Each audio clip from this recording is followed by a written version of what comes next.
Dead Island 2 has had a torturous road to release, having first been revealed back in 2014, but at last we have the final incarnation of the game on PlayStation 5, Xbox Series X, S, last-gen consoles, and PC. And I think that's the real achievement here, because despite the clear troubles the project's had behind the scenes, all 7 console releases in test today are surprisingly polished. Genuinely. A quick history of the game first though. Development of Dead Island 2 changed hands multiple times, originally starting out as a project by German studio Jaeger, most famous of course for Spec Ops: The Line. You might recall this stylish announcement trailer from E3 2014. In the intervening years though, it then changed hands to Sumo Digital before Dambuster Studios took on development duties for this final release. So, this incarnation of the game uses Unreal Engine 4, moving away from the Chrome engine of the original, but the fact is, Dead Island 2 has a few truly neat, technical features bolted on top of that Unreal Engine 4 foundation. More on that in a moment. So, just how well do the last-gen consoles run between base PS4, PS4 Pro, Xbox One and One X? And what benefits do you get by running Dead Island 2 on newer PlayStation or Xbox systems? Let's find out.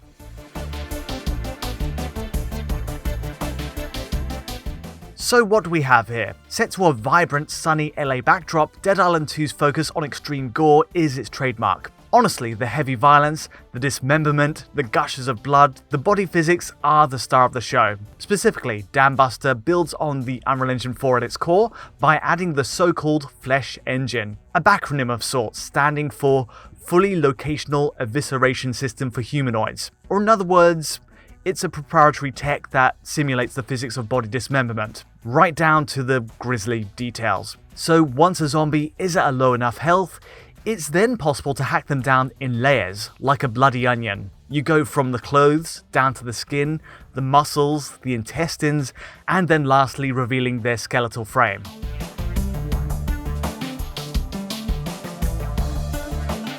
It's gloriously disgusting, beautifully grim stuff. You'll see how swords and other bladed weapons slice through their bodies at the exact angle of attack, how limbs cleave off to every slice, and even how the elements have an impact. Zombies melt under burning pools of oil, they fry on contact with electrified pools of water, and it's all just very cool stuff. I'll leave it there, but suffice to say the Flesh Engine is easily one of the most impressive parts of Dead Island 2. With all that in mind then, let's see the technical makeup for each console in turn. Being a project that very much began before PS5, Series X and S released, it's clear the game is optimized for last-gen machines first. So ultimately, the game does run well even on a base PS4, and even on a base Xbox One in fact, so long as you're okay with a 30 frames per second cap. Also, in a break with the trends as of late, Dead Island 2 launches with no graphics mode toggle on newer machines like PS5 or Series X. So, no performance, no graphics, no ray tracing modes.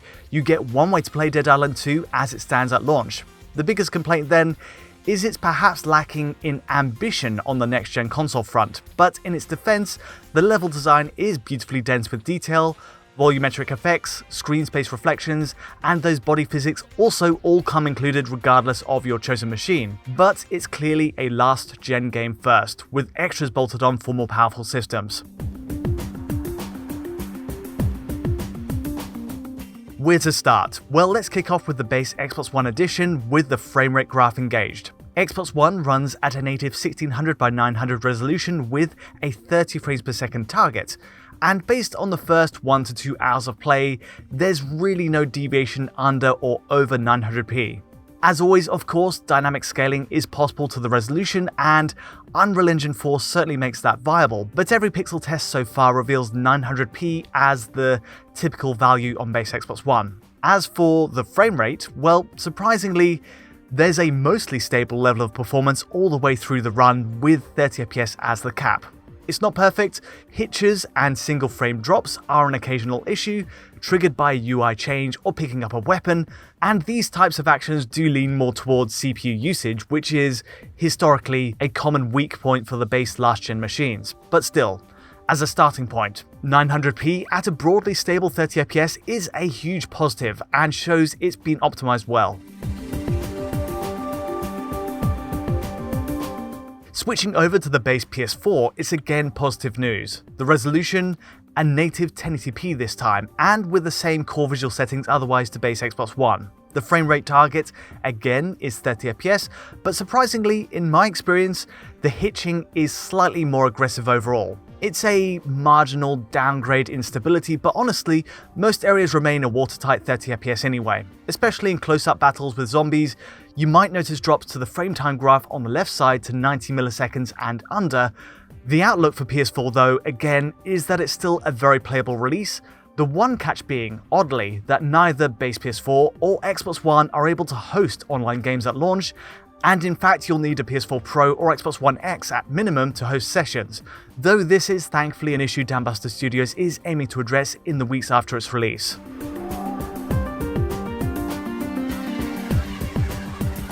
Next up is the enhanced Xbox One X and PS4 Pro. The upgrades here are simple enough to explain. Both consoles use the exact same visual settings as the base PS4 and Xbox One, in that textures, shadows, and alpha effects are all a match. However, PS4 Pro and One X push a much crisper image by rendering at a native 2560 by 1440 apiece. Ultimately then, playing at 1440p is the main benefit here, and again they each run with a 30fps cap, and honestly I've not spotted much in the way of hitches so far in my testing. There are some rare one-frame dips, but it's otherwise a very robust experience all round on both the Pro model and One X.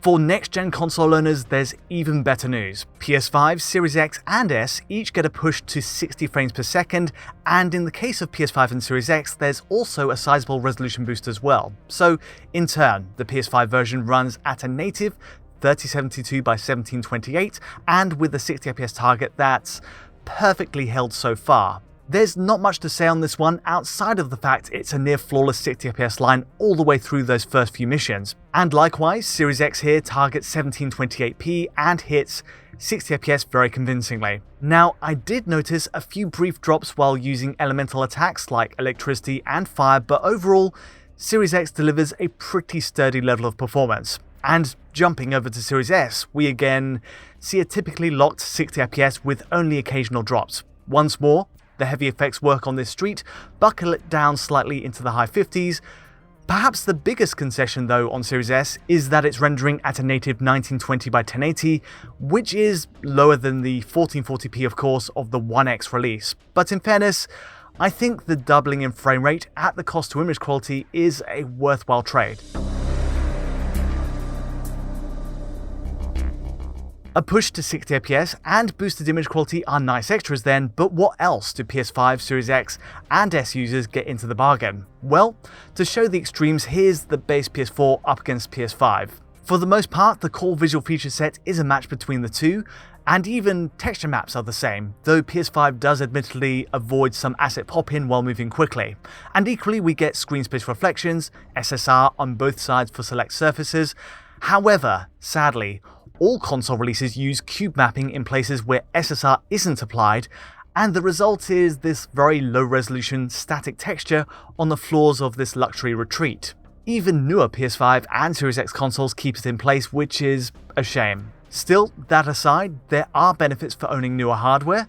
PS5's shadow quality is much improved over the base machine for a start, and even over the Pro model with a higher resolution silhouette. You'll also notice effects work, like the smoke after picking up this pipe, runs at a higher setting. And last of all, there's also added environmental animations on next-gen consoles only. So last-gen machines like PS4, PS4 Pro, Xbox One and One X all have trees present as static objects, whereas PS5, Series X and S allow them to animate properly.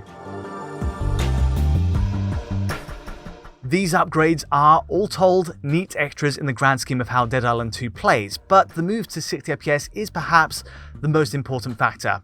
And looking at how PS5, Series X and S compare between themselves, they all share the spoils in that respect. Though of course, Series S takes an obvious hit to image quality in running at a lower 1080p resolution up against 1728p on the other machines. Also, you'll notice Series S runs with a lower shadow setting, which is ultimately closer to the last gen preset. But otherwise, Series S's effects quality, textures, and those active tree animations all stay in line with the PS5 and Series X releases.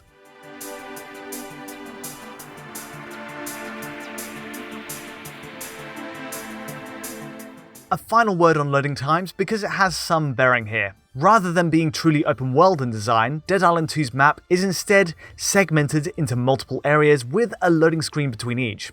Again, this partitioning feels like a way to help performance on the last gen releases, and it does result in some lengthy loading times. So for example, on base PS4 it takes 1 minute and 16 seconds to load the Halperin Hotel area of the map. But on PS5, the rapid SSD access speeds there mean loading this same hotel area takes just over 7 seconds. The lengthy loading times on last gen stick out quite obviously if you're jumping between areas often, and again, it's another huge point in favour of playing on newer systems.